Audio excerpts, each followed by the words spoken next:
Welcome to Lab Notes. I'm Joe Fetterman from Colliers Life Sciences Advisors. Today we're joined by John Wherry, the Director of the Institute of Immunology at Penn. John, welcome to Lab Notes. Hi, Joe. Thanks for having me. Well, it's really a pleasure to have you today. And John, we got a chance to catch up a little bit just a week ago. And one of the things that was amazing is your story about how you got into science. Yeah, Joe, I mean, I really feel very fortunate in that ending up in immunology was almost a chance encounter in college, where, my last year of college with a biology degree, I was wondering what you do with a biology degree. And I took an immunology course and really fell in love with it. But, I think as a scientist, I sort of track back the origins of this much farther. I've always been interested in science, always been interested in, understanding how things work in the natural world and so on. And there's really no science in my family. My parents weren't scientists, no scientists in the extended family. But as I've thought more about this as I've gotten older, my grandfather was really an amazing guy who I think instilled a lot of this quest in me. He grew up on a farm. His father left when he was 10. His mother and sister left when he was 11 or 12 during the Depression to go find work. And he had to run the farm by himself while going to school. He had to fix things when they broke. They had one tractor, one pickup truck. If something was wrong, there was no store. There was no one else who was going to fix it. And as I was growing up, I used to work with him, fixing things and doing other jobs that he was doing at the time.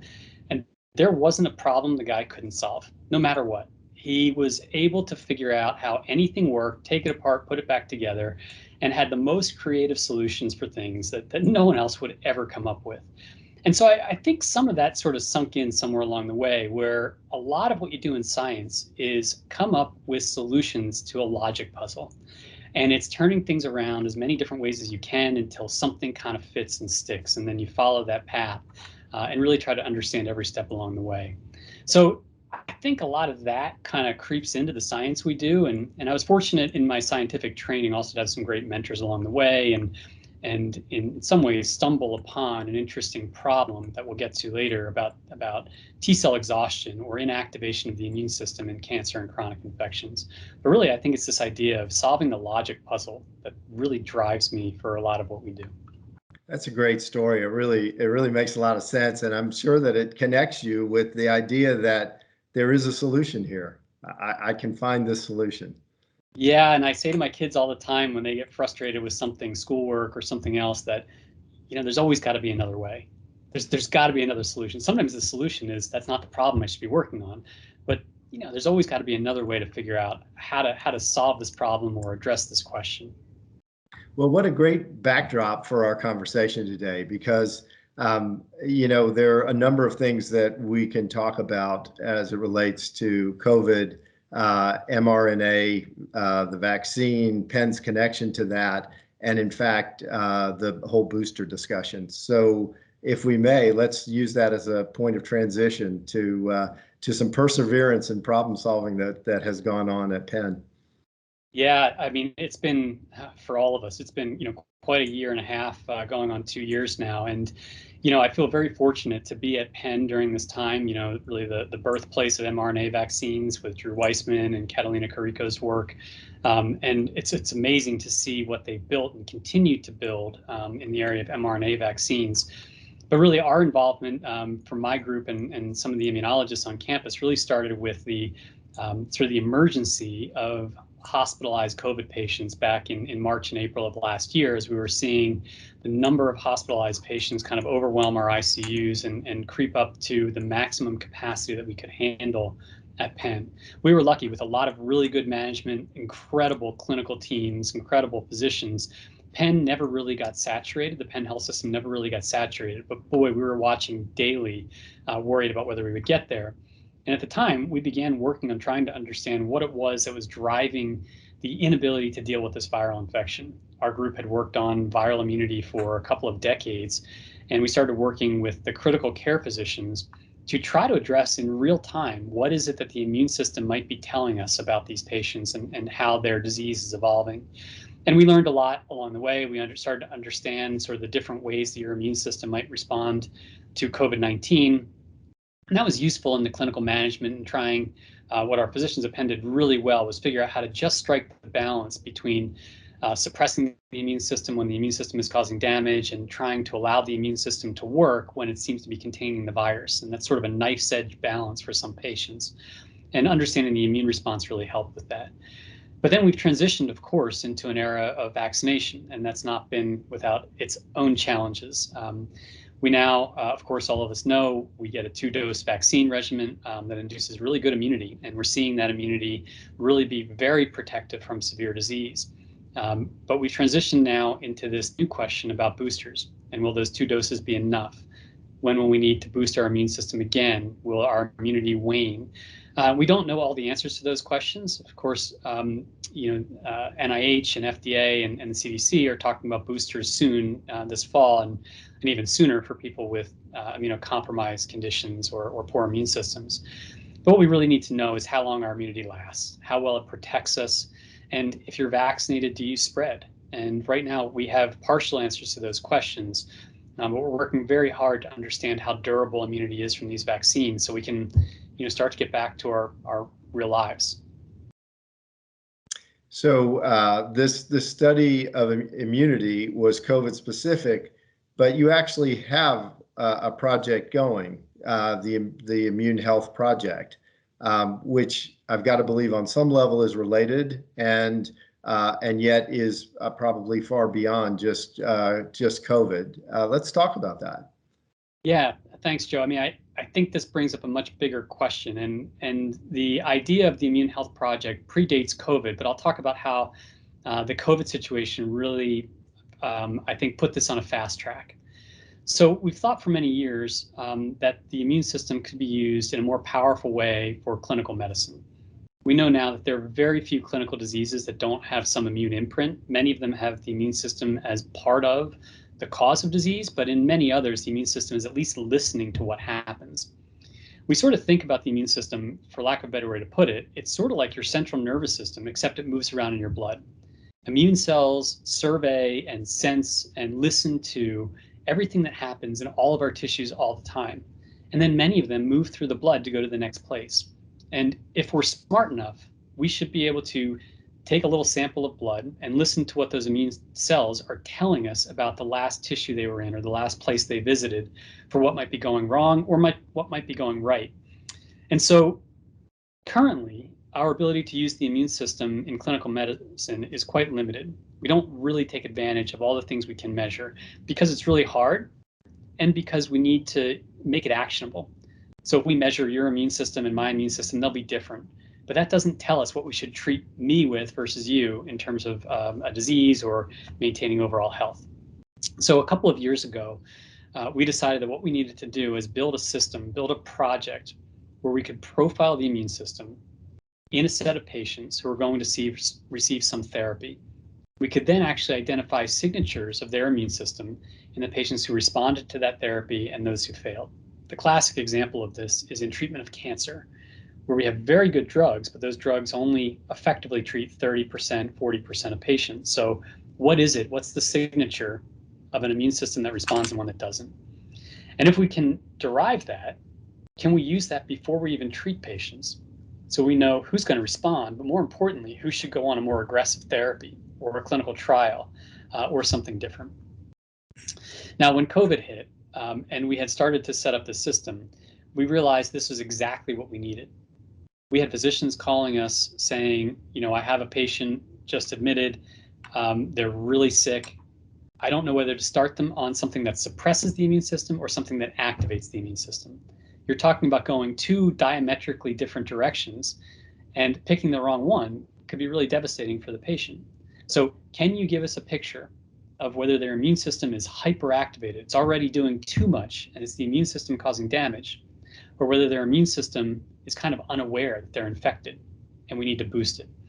And so that rapidly led to the concept that if we could do this in real time, we should be able to provide information back that's clinically actionable.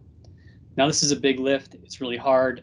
Getting information into an electronic medical record requires that the tools we use are clinically validated. There's a long approval process for that. It takes a lot of effort to do so, which is why no one's done it before.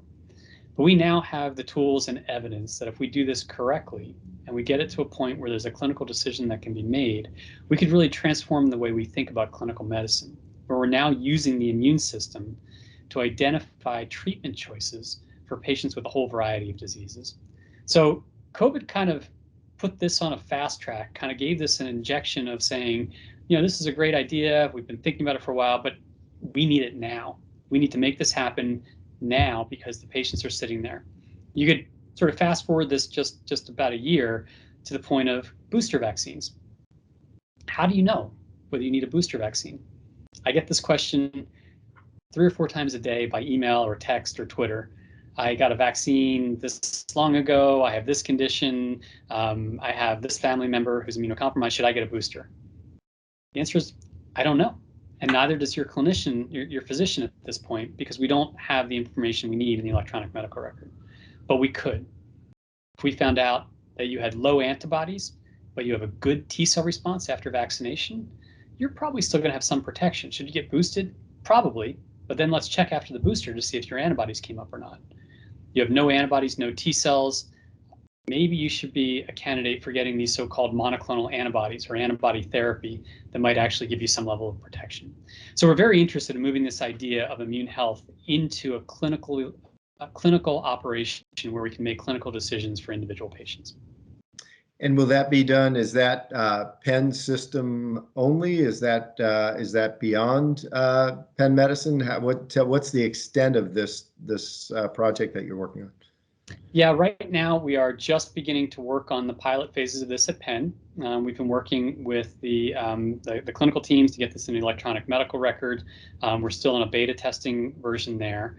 But we look forward to sort of branching this out across Penn Medicine more broadly when we're ready, and envision this could be something that really transforms not only our delivery of care at Penn, but maybe more broadly across other health systems. So, John, we've talked a fair bit about the commercialization process and your enthusiasm for what's happening here in Philadelphia. You're actually involved in a commercial venture. Let's talk about Arsenal Bioscience. Sure. Yeah, I love this topic, especially in the area of immuno-oncology. The science is moving so fast. We have such enormous opportunities to bring medicine to patients quickly. And it's happening in a way that was not apparent even 5 years ago. Certainly when I started in science 25 years ago, the idea that the most exciting and innovative, both basic and translational science would be done in a hybrid between public academic universities and private sector companies was unheard of. But right now, each of these two components has very, very different contributions to a combined sort of scientific progress. Ideas coming from academic medicine go into the private sector where certain things can be enabled much faster. You can scale, you can bring innovation on engineering sides of the question into the equation much more quickly on the private sector side. And the questions that need to be solved as you bring that engineering online can then also revert back to the academic side. And this can happen both in direct interactions between companies and individual investigators, but it can also happen more broadly as the questions coming from private sector sort of inspire the kinds of science and scientific questions that need to be solved on the academic side. So I've become a huge fan of a very intimate interaction between academic science and the private sector at all stages of private sector development, from even before initial seed funding all the way through to large pharma. It's really been catalytic in the field of immuno-oncology. I think it's helped careers of scientists from the academic side and the private sector side. So years ago, we had an idea about one of these areas where we could actually benefit from translating out of academic science into the private sector. And it had to do with this concept of T-cell exhaustion that I mentioned a few minutes ago. This is the problem that arises during cancer and chronic infections, where T-cells essentially become partially or largely inactivated. They initially respond to a tumor or infection. They sort of get tired, frankly, is the simplest way to put it. What's happened over the past decade is we've recognized that there are ways that you can turn these cells back on. But when you do that, you get benefit, and many patients actually received a lot of clinical benefit. We see tumors go away in settings like melanoma in about 30% of patients. But there's still another 60 or 70% of patients that don't benefit, And that's because you haven't fully solved this problem of T cell exhaustion. So in my academic lab and in a lab of one of my close colleagues in Boston, Nick Haining, we had developed kind of the blueprint of these cells. We had mapped sort of what their genetic wiring looked like. And we realized very quickly that if you have the wiring diagram for a thing, a cell, a house, a stereo, you can rewire that thing to do other things if you understand that wiring diagram. And so we realized that this was both something that had a commercial opportunity and something that was larger than our academic labs, because what it was going to require was large scale perturbation of the wiring diagram. We could pull out one wire and plug it in a different place, but if you wanted to do that 10,000 times, first of all, your students were going to get really bored because 9,990 of those things aren't going to do anything. So we need to come up with a different solution. The private sector is perfect for doing that stuff at scale. So we decided to form a company around this idea. And when we did that, we started this about 4 years ago. The Philadelphia market for doing this had very little venture capital, and it also had sort of a large pharma bent to the sort of development possibilities in Philadelphia. And for a variety of other reasons, a couple of other founders from the West Coast, we settled on San Francisco as the place to start this company. There was good talent in San Francisco. We had 2 founders in San Francisco, and the venture capital firms were on the West Coast. As we've now seen Arsenal grow and evolve, one of the things that's very clear is that the Bay Area market is saturated for talent. It's extremely difficult and extremely expensive to hire people in the Bay Area. And the same goes for Boston. And we're seeing a real need for a third option for starting companies. I love what we're doing with Arsenal. It's interesting and exciting and sort of inspiring the science that we're doing in my academic lab, as well as I think going to bring some treatments to cancer patients. But it's also, I think, piqued my interest in how to do this again and where the opportunities are to do this effectively. So I think we're seeing in a lot of my colleagues at Penn and a lot of ideas that we have emerging, the Penn market and environment in Philadelphia is ripe for sort of a catalytic expansion of these small biotechs. The real estate market is great. There is a talent pool here that's growing and developing. And University of Pennsylvania has put their weight behind this idea that we should make Philadelphia, the next major hub of biotech investment. Well, that's well said. So does that mean we can expect to see Arsenal on the roster of companies in Philadelphia, or is that going to be your next startup? I think as you know, as companies develop, they become very different over time, and I'm still very involved. But Arsenal is not my company anymore, if you know what I mean. They Yes. take on a life of their own after the founders sort of give them a little bit of kick out the door. So I think it's more likely my next company or future ventures with other collaborators here in Philadelphia. So John, to that point, and as we wrap up, what's your prognosis for the future? You're actually looking at the discovery as it's happening and the assets as they start to get cultivated. Is this a pipeline that's continuing to build and grow? And are we likely to see the next 3 to 5 years a continued expansion of what we're already seeing today? Yeah, I think so, Joe. And I'm a scientist. I'm not a market forecaster, so take this with a grain of salt. But I'm seeing a lot of opportunity on the scientific side. And like I said, I think many of us are seeing that the big opportunities scientifically are happening right at that boundary between academic and private sector. There are things that we can't do as academics because of constraints of funding and scale. There are things that the private sector can't do because of the scope of mission. And so there's this symbiotic relationship that I think is developing increasingly effectively, especially in the areas of cellular therapy and gene therapy, where Philadelphia is ground zero. I think we're going to see continued expansion, certainly linearly, maybe even exponentially over the next few years as we see opportunities and successes in both the cellular therapy and gene therapy space. John, that's a great note to wrap on. So we want to thank you for joining us today. Good luck with everything you're working on. We're going to keep a close eye on the Immune Project, and um, we look forward to talking again soon.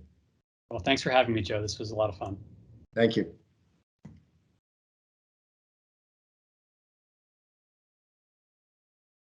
Well done, gents. A Good. lot of great content. Yeah. Yeah, really good. Yeah. John, the way you